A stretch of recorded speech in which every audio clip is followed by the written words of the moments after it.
तो दिल्ली को 29 तारीख के बाद दिल्ली के लिए कूच करेंगे। अगर सरकार का रुख आक्रामक है तो किसान कमजोर है क्या? किसानों को आगे लेके रहेंगे इस बार।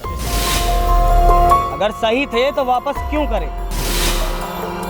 आज पूरे देश में किसान धरने पर बैठा हुआ है। किसान लाचार है कहीं ना कहीं, क्योंकि फसल का समय है, लेकिन किसान आज दिल्ली के बॉर्डरों पर धरने पर बैठा है, आंदोलन कर रहा है। चलिए बात कर लेते हैं, हमारे साथ भारतीय किसान यूनियन अजगर से सचिन शर्मा जी मौजूद हैं। बात कर लेते हैं सीधा किसानों की समस्याओं को लेकर। सर, क्या समस्याएं हैं किसानों को? ऐसी क्या परेशानी है, ऐसी क्या मांगे हैं जो लेकर आज जो पूरे भारत का किसान बैठा हुआ है धरने पर? देखिए, तो किसान पहले भी बैठा था 13 महीने जी, और काले कानून को लेकर बैठा था। 3 काले कानून थे, तो सरकार ने उसे माना।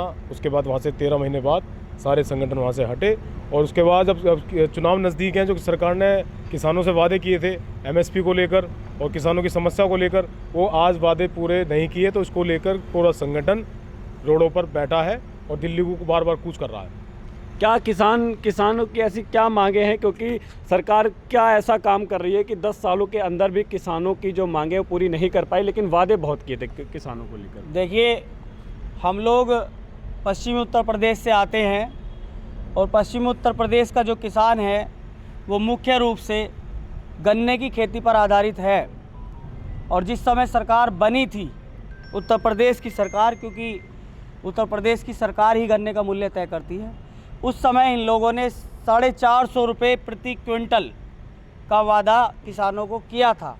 और आज दूसरी सरकार इन लोगों की चल रही है, अभी तक भी 450 रुपये का गन्ने का मूल्य नहीं हुआ। पहली मांग तो हमारी यह है कि 450 रुपये का गन्ना मूल्य तत्काल सरकार करे। दूसरा, जो 14 दिन के भुगतान का इन लोगों ने आश्वासन किया था कि 14 दिन में डिजिटल पेमेंट की जो ये लोग बात करते हैं, हम लोग उस पर बात कर रहे हैं।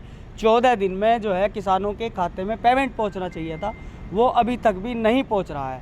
उसमें तीसरी बात ये थी कि अगर 14 दिन के बाद किसानों का भुगतान शुगर मिल करता है तो उस पर कुछ परसेंटेज पेनल्टी का लगाया था, वो कहीं भी कुछ नहीं है। तो हम मांग करते हैं कि तय में ब्याज के जो है किसानों का तत्काल प्रभाव से गन्ना भुगतान करें, ताकि किसान अपना खुशहाल जीवन जी सके। सरकार का कहीं ना कहीं रुख बातचीत का है, तो क्या लग रहा है भारतीय किसान यूनियन के जितने भी किसानों के संगठन हैं, क्या बातचीत के लिए जा रहे हैं? वो क्या ऐसी?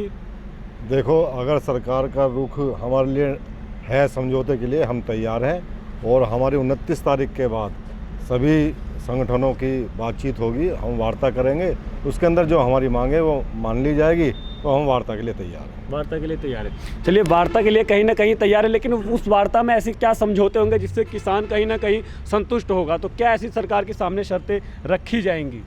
देखिए, वो हमारे जितने भी किसान लीडर हैं, जो शहीद किसान मोर्चा में हैं, अपनी मांग को लेकर वो सरकार से वार्ता रख रहे हैं। तो सरकार भी कुछ बात मान रही है और कुछ नहीं मान रही। तो जो मीठी लॉलीपॉप सरकार के द्वारा दी जा रही है, किसान उसमें नाखुश है। अगर किसानों की सरकार बात मानती है तो हम अपना धरना पीछे हटाएंगे, और नहीं मानती है तो दिल्ली को 29 तारीख के बाद दिल्ली के लिए कूच करेंगे। लेकिन सरकार अगर रोकती है, क्योंकि कहीं ना कहीं देखा जा रहा है सरकार का आक्रामक रुख भी है, चाहे आंसू गैस के गोले, ऐसी बहुत सारी चीज़ें जो है किया जा रहा है बॉर्डरों पर, तो अगर सरकार नहीं घुसने देगी तो क्या जो लॉ एंड ऑर्डर बिगड़ेगा उसकी जिम्मेदारी किस पर होगी? देखिए, लॉ एंड ऑर्डर के लिए वो बिगड़ने की हम बात नहीं करते। किसान अपने सीधे रास्ते चल रहा है अपनी मांग को लेकर। ये लोकतंत्र है, आम आदमी अपनी मांग को लेकर चल रहा है, और ये किसानों की मांग है तो किसान अपने सीधे रास्ते चलेगा। जहाँ रोकेंगे वहीं हम अपना 6 महीने का राशन लेके चल रहे हैं, वहीं झोपड़ी बनाएंगे और वहीं रहेंगे। भाई, किसान, अगर सरकार का रुख आक्रामक है तो किसान कमज़ोर है क्या? किसान के परिवार में से तो जवान हो रहे। ये जो जवान हैं, कौन से बिजनेसमैन का बेटा बताओ सीमा पे लड़ाई लड़ रहा? मुझे एक का बता दो जो अगर सीमा पे लड़ाई लड़ रहा, जो जवान है, जो मिलिट्री में है, पुलिस में है, वो किसानों के बेटे हैं। और इसलिए हमारा रुख नरम है, क्योंकि वे हमारे परिवार के लोग हैं। नहीं तो भाई, आर पार की लड़ाई लड़ने को किसान पूरी तरह से तैयार है। किसानों को आगे लेके रहेंगे इस बार। इससे पहले भी धरना हुआ था किसानों का, तो देखा गया था कि जो 15 अगस्त के बाद जो लाल किले पर कहीं ना कहीं बहुत ज़्यादा फैलाया गया था, लॉ एंड ऑर्डर बिगड़ा था। क्या कहना चाहेंगे उस बारे में? देखिए, ऐसे करेंगे? लॉ एंड ऑर्डर को बिगाड़ने के लिए पूर्ण रूप से सरकार जिम्मेदार होती है, क्योंकि जब किसानों के बीच में कुछ अराजक तत्व सरकार के लोगों के द्वारा ही भेज करके उन आंदोलन को ख़राब करने का काम करते हैं, किसान कभी भी अशांति नहीं चाहता। मैं आपके चैनल के माध्यम से कहना चाहता हूँ, किसान तो बहुत भोला भाला है, अपनी कई महीने फसल तैयार करता है।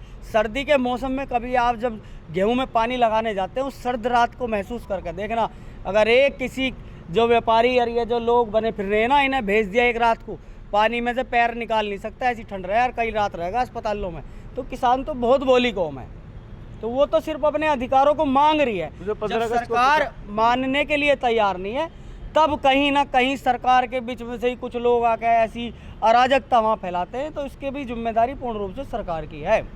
तो जो 15 अगस्त को पिछली बार जो पिछला धरना प्रदर्शन हुआ था आंदोलन, क्योंकि वो 13 महीने तक बहुत शांतिपूर्ण रहा था, कहीं ना कहीं किसान अपनी चीज़ों पर अड़े हुए थे, जो कि पूर्ण भी हुआ। लेकिन जो 15 अगस्त को भारत की छवि धूमिल हुई अंतर्राष्ट्रीय स्तर पर, तो वो किसानों द्वारा हुई या जो उसमें अराजक तत्व थे। तो क्या कहना चाहेंगे, कैसे पहचान करें किसान के जो यूनियन है, संगठन है, वो कैसे पहचान करें कि हमारे बीच में कौन लोग आ रहे हैं, कौन लोग जा रहे हैं? क्या है भाई, जो छवि धूमिल हुई है वो धूमिल हुई है छवि प्रधानमंत्री जी की, क्योंकि जब वो कोई कानून लेके आए, अगर वो सही थे तो फिर वो वापस क्यों करें, ये एक बड़ा सवाल सरकार की मंशा के खिलाफ खड़ा होता है।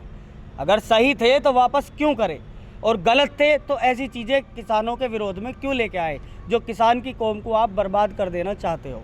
चलिए, क्या लगता है अब जो किसान 29 तारीख की बात हो रही है, किसान जो आगे बढ़ेंगे, तो क्या ऐसी मांगे हैं कि बस जो सरकार माने और ये धरना प्रदर्शन खत्म हो? कुछ ऐसी 2 से 3 मांगे जो कि किसान मांग रहे हैं, बस वो चीज़ें हो जाए और सब कुछ शांतिपूर्ण हो जाए देश में। मेरे भाई, एक तो MSP को लेके सरकार का स्वामीनाथन रिपोर्ट जी, और गन्ने का जो भुगतान है ये सरकार करे, इसको लेकर किसानों की लगातार वार्ता हो रही है। और जब भी वहाँ से किसानों की वार्ता कि सरकार से ठीक रही तो ठीक है, वरना हम किसान अपना रुख बदलेगा और दिल्ली के लिए कूच करेगा। क्या मांग करना चाहोगे सरकार से और देश की जनता से? क्या कहना चाहोगे कि बस ये किसानों की मांगे पूरी हो और ये सारी चीज़ें ख़त्म हो जाएं? भाई, हम सरकार से ये अपील करना चाहते हैं कि जो किसान अन्नदाता अपनी खून पसीने से फसल को तैयार करके और इस देश का पेट भरने का काम करता है, अगर उसकी आंख में आंसू आता है तो वो सरकार और देश में रहने वाले प्रत्येक व्यक्ति के लिए बड़ी शर्म की बात है,